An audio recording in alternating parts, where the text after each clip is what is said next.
Howdy, howdy, howdy, my name is Anachi Sasuke, and welcome back to Let's Read the SCP Foundation Wiki. I realized at the end of the last episode, like right when I hit to stop recording, that I didn't do the whole, next time we're going to read these. But I also say that at the beginning of every episode, so I think we're not really going to suffer too much if I don't go, oh, next time. So that being said, this time we're going to be reading about instant education, tea-making teaspoons, a harmless nuke, yeast. That's probably pronounced some other way than that, but I'm going to call it yeast until I know otherwise, and re-educational software. So lots of education today. Last episode we had the destruction of property that would teach you things, and this time we get instant education and then re-education. Although re-education is usually terrible, depending on the circumstance. Anyway, instant education. What? What? What? What the heck? Oh, hey, the rainbow thingy's back. Is it that time of year? Let's see. SCP-1066 is to be kept in a document storage box large enough to contain it without folding or rolling. Or did they just change the way the website looks? I'll know soon enough. It should be stored on any standard shelving unit in Storage Site 23. Any personnel with level 2 or higher clearance wishing to run tests on 1066 should speak with Dr. P. Verano. Description: 1066 is a college diploma issued by the University of blankety blank U blank, dated blank blank 19 something. It is printed on a 0.5 by 0.3 meter sheet of parchment. No abnormalities have been found in either the ink or the parchment, and both match similar diplomas issued by University of blankety blank in the 19 somethings. It is no more resistant to damage than any other blank 100-year-old piece of parchment, so care should be taken while handling it to avoid damage. Other flames, open flames in particular, should be kept away. When a man who is at least 17 years of age signs his name in the space labeled graduating student, he will disappear for 4 to 10 minutes and return 4 years older. The subject seems to have lived those years as a student at University of blank between 19 blank and blank, graduating on the date written on the document, and earned a degree in whatever subject he was thinking of while signing the document, whether they offered classes in that subject or not. The text will change to reflect this. The subject will have no memory of the 4 years not directly related to his subject of study. Addendum 1 for more details. There is no effect when a woman signs her name on it. As they did not accept women in that year, this is unsurprising. Well, that's bogus. It is worth noting that approximately blank percent of subjects do not survive the 4 years. In these cases, their corpse will return with the expected amount of decay. The death rate is not consistent with that of students at University blank and 19 something. However, these results are skewed since many test subjects have been ordered to think of mimetic effects or dangerous SCP objects. 1066 was recovered from the campus of blank U blank on blankety blank 2000 something. The administration had been offering an accelerated learning program to students for the standard 4-year tuition plus a fee of blank thousands of dollars. It is unknown why nobody noticed the rapid aging of some graduates. If this is a property of the object, it is yet to be discovered. The object was retrieved without casualties, and Class B amnestics were administered to the administration and all recorded graduates.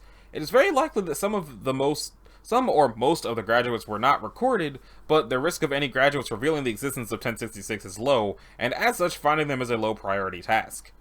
Similarities between the effects of 1066 and SCP-28 have been noted, and investigation into a common origin or whether one anomaly is an altered version of the other is ongoing. Notable test results. Name: Dr. P. Verano.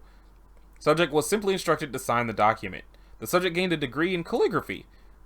Review of experiment tapes indicates that the subject had been focusing intensely on signing the document in his best handwriting.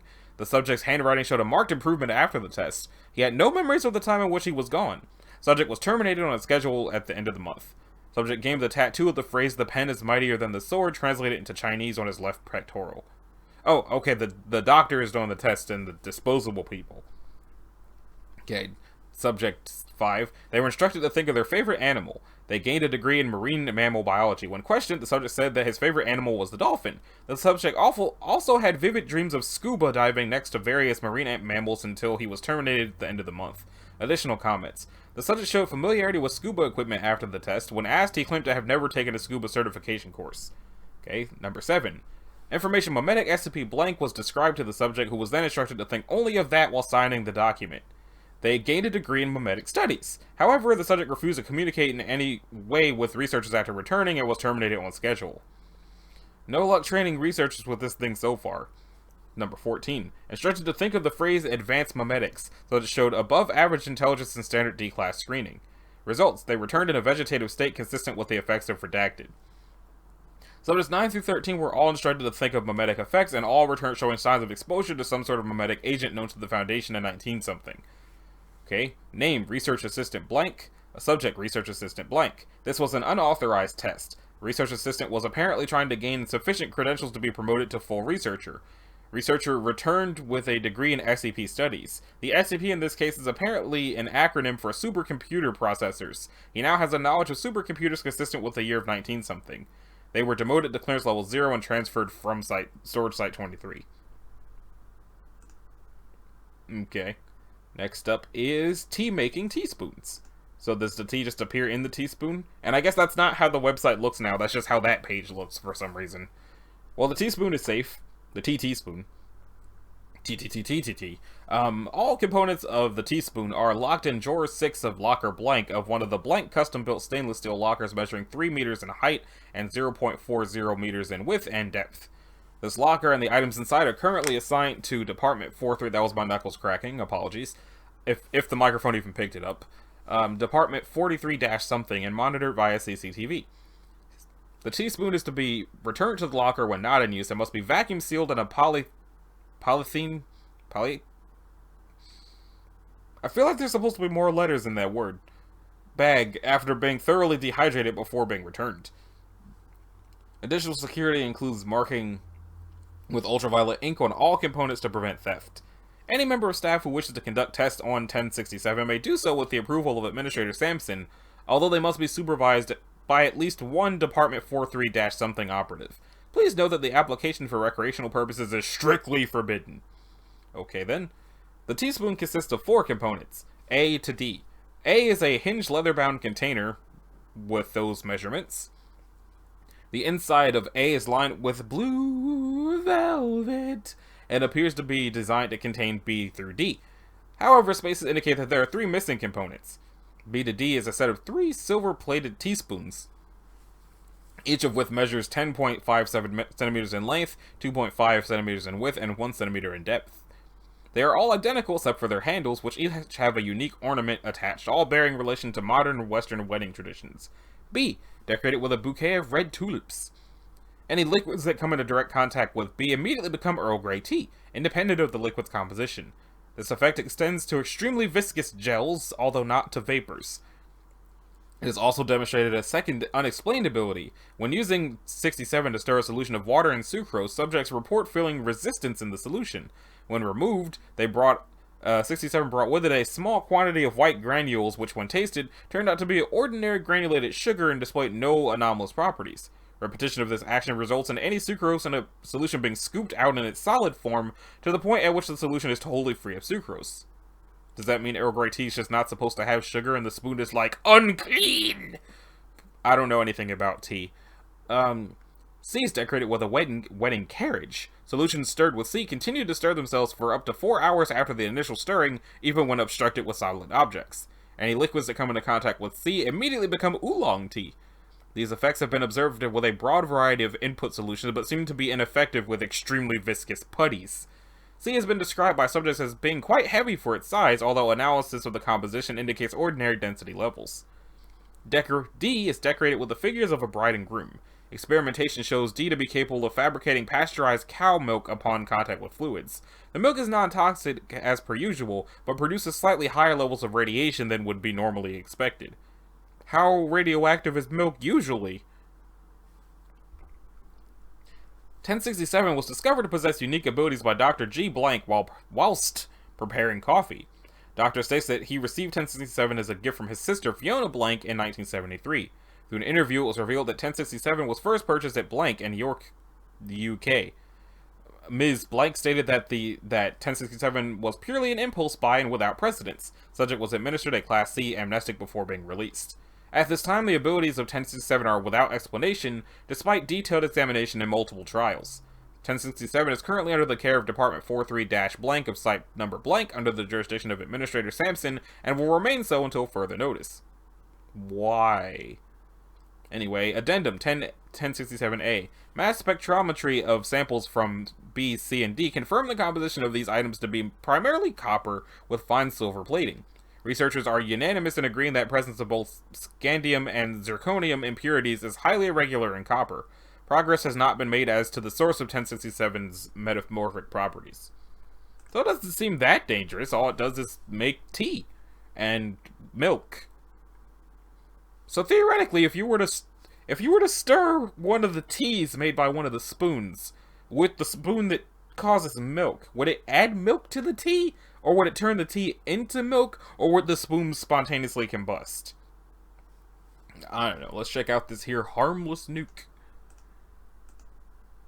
It's safe, as I would expect. If it was called the harmless nuke and then was rated keter, I would have questions that I would not get answers of. Oh, I see that it's Dr. Wondertainment. Packaged SCP-1068s are to be kept in a large underground storage site beneath Site-76. The walls of the room are to be soundproofed and electromagnetically shielded as to prevent damage to other facilities. Researchers should wear shaded goggles, earplugs, and earmuffs to prevent permanent sensory damage when handling or experimenting with 1068. Records should be kept through non-electronic medium. Any detonations are to be scheduled in advance and should communicate it to all personnel to avoid confusion with a standard on-site nuclear device. Any samples of 1068 outside Foundation control are to be seized discreetly and brought to Site-76 via armored transport. In the event of a 1068 activation outside of the site's parameters, all available Foundation diplomatic resources are to be dispatched into negotiations to pacify both national and international relevant governing bodies and, if necessary, inform them of the nature of 1068. SCP-1068 are model rockets approximately a meter in length. They resemble a simplified version of the LGM-30 ICBM model and are covered in unpainted white plastic with the words Atom Buster etched on one side.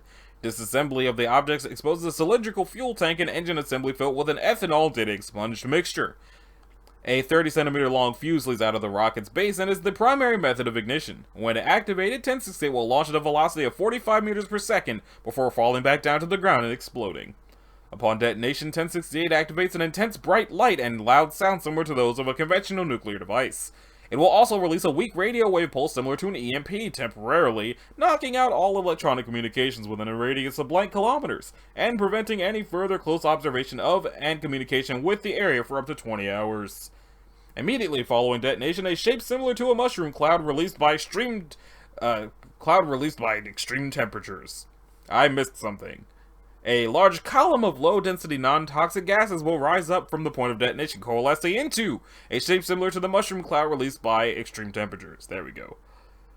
For all intents and purposes, the event will resemble a fission reaction without actually causing any harm beyond sensory damage. 1068 comes contained in red cylindrical cardboard packaging shaped to resemble a simplified missile silo. On the front there is a clear plastic window to show off the model, along with a price tag of $19.99 US. On the back of the box are a description of the object, several safety labels and warnings, and an artist's rendition of the explosion of the Trinity nuclear test. Harness the raw kit power of Dr. Wondertainment's new line of model rockets with the Atom Buster! This pint-sized monster launches 1,000 feet in the air before plummeting to a climactic explosion of nuclear proportions. Truman would be proud. Utilizing a state-of-the-art light and sound system, the greatest weapon ever detonated can be used again on your front lawn! You can even customize your model with the accompanying realistic decal sheet to make its launch a more awesome one. Buy the complimentary Dr. Wondertainment's wonderful paint set, accurate and deadly artillery aiming platform, and big red button remote activator to seriously complete your mega arsenal of doom! For ages 9 and up. Caution and protective eyewear and earplugs/earmuffs are required. Do not attempt to remove the fuel, fuse, air engine from the Atom Buster without adult supervision. Not suitable for children under 8 years of age. Dr. Wondertainment is not responsible for any damage caused to the Atom Buster. Addendum 1068-1. During Incident 6 in the blank province, the Chaos Insurgency intercepted a shipment of 1068 being transported from Site 103 and stole 5 cases of the project in the ensuing firefight, requesting permission to preemptively warn all nuclear-capable governments of 1068. Dr. Johnson. Okay, now this one, yeast. I wonder if Google will like to tell me how to pronounce that. It brought me to the video game, so I don't think it's going to tell me how to pronounce it. Unless it is the video game. No, it's not the video game.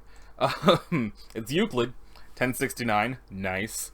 The area within a 5-kilometer radius of 1 has been marked as off limits to civilian access under the guise of environmental chemical contamination. I almost said contagion, which is kind of the same, but not really.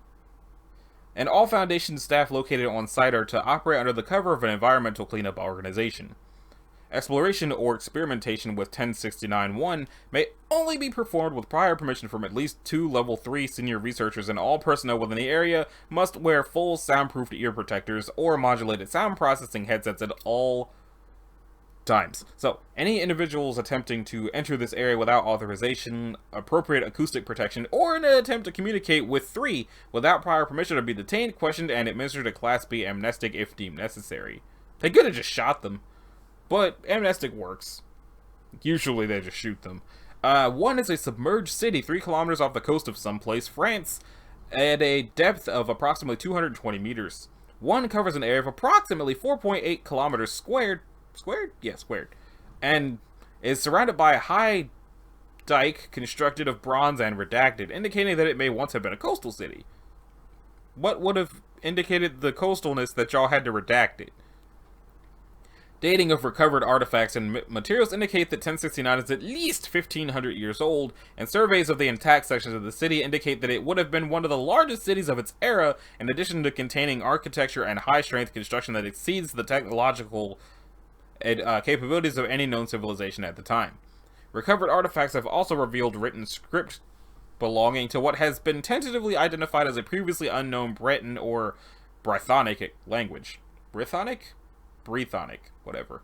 Extensive analysis of the city's buildings has revealed damage consistent with a large-scale tsunami and subsequent flooding. Due to a lack of damage to the city's exterior dike, it is unknown precisely what this event entailed, as a wave of sufficient height to crest the walls would presumably have been of sufficient magnitude to result in far more catastrophic damage to the city itself. 2 is a population of intangible human entities inhabiting 1, currently estimated in excess of 78,000 individuals. These individuals appear to be dressed in clothing from a large cross-section of historical periods, so far determined to be as early as 500 AD and as recent as World War II-era military dress, and have been observed engaging in activity consistent with those of 5th century city life. Instances of 2 do not appear to be able to perceive or otherwise acknowledge the existence of living human subjects, even when attempting to communicate directly with particular instances. 3 is a specific female humanoid entity within 1. Consistently described as having regal composure and being dressed in clothing consistent with that of 5th century nobility, 3 is capable of communicating and conversing with particular personnel, especially those with high levels of extrasensory sensitivity. 3 does not appear to be hostile or dangerous to Foundation personnel, but multiple personnel have described seeing unusual Piscine or Delphine features such as fins or tail when 3 is in the peripheral vision, and on several occasions been the target of attempts to convince personnel to live within the city.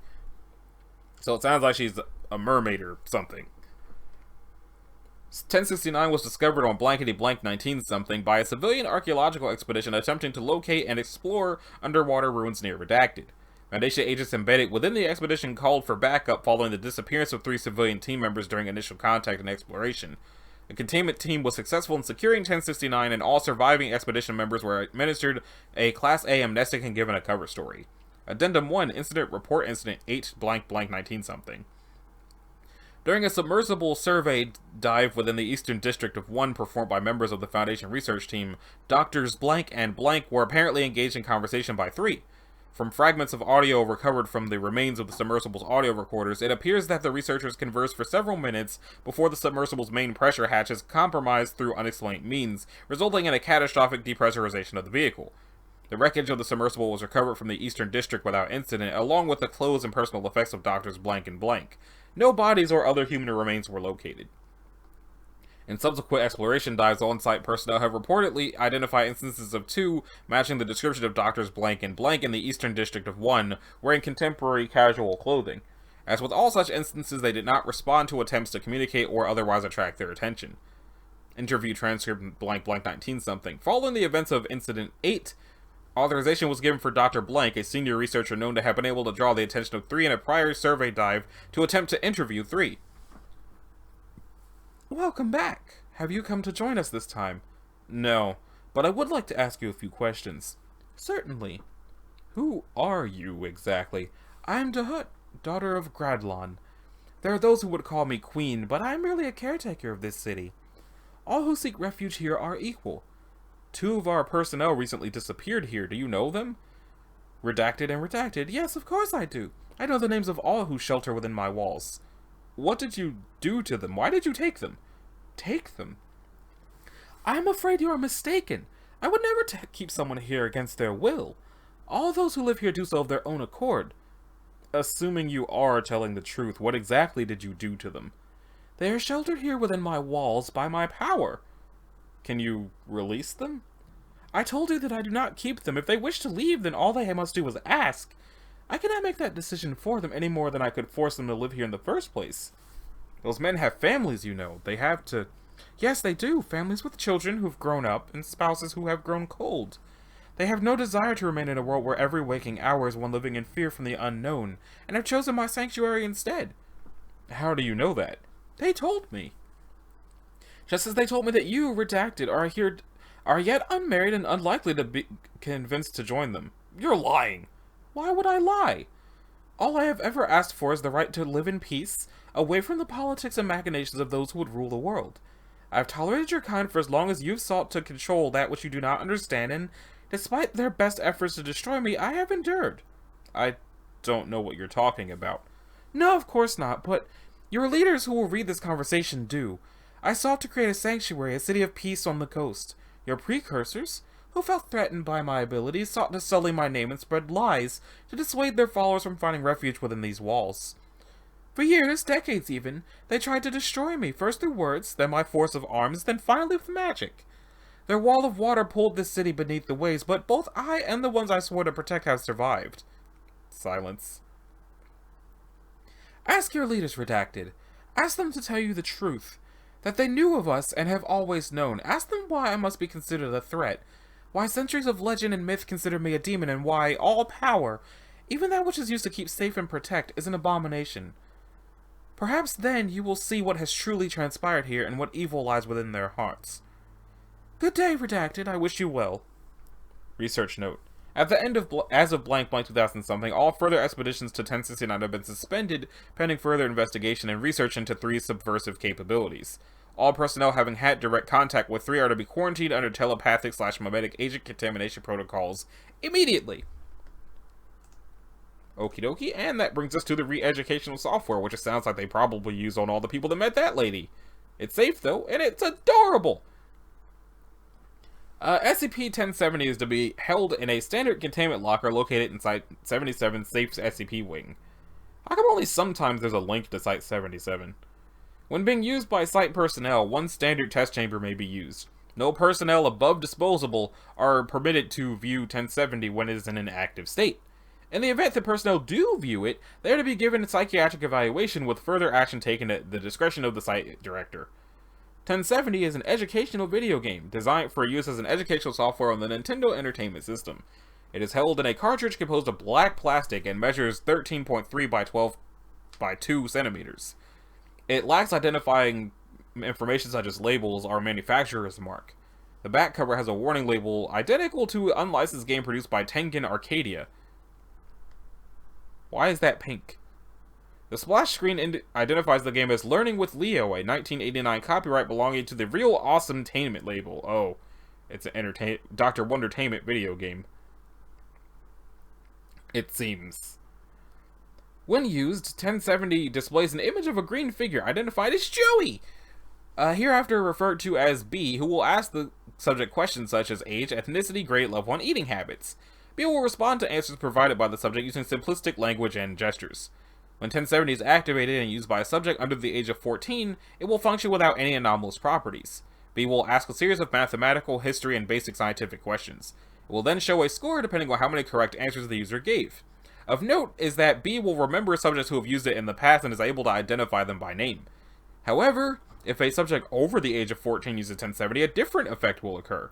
As the subject advances through the content, B will begin asking more esoteric and incomprehensible questions, often using graphical errors and obfuscating graphics to prevent the subject from progressing, which leads to SCP-2600. During this time, subjects will experience mental degradation.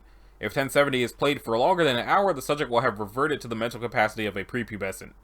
Subjects appear to retain memories of their life prior to using 1070, although their understanding of these memories is limited. They will make frequent references to being broken or empty, and if given the opportunity will attempt to utilize 1070 in order to regain their lost mental capacity. Testing has shown that 1070 does not affect subjects after complete exposure, and will display no anomalous properties when utilized by these subjects. SCP-1070 was recovered from a rural home in Charleston, West Virginia, United States of America. It came to the Foundation's attention after a prominent local businessman, Fred Something, was affected by it. Investigation into their home showed 1070 had been purchased as a gift for his son, who suffered from Down syndrome.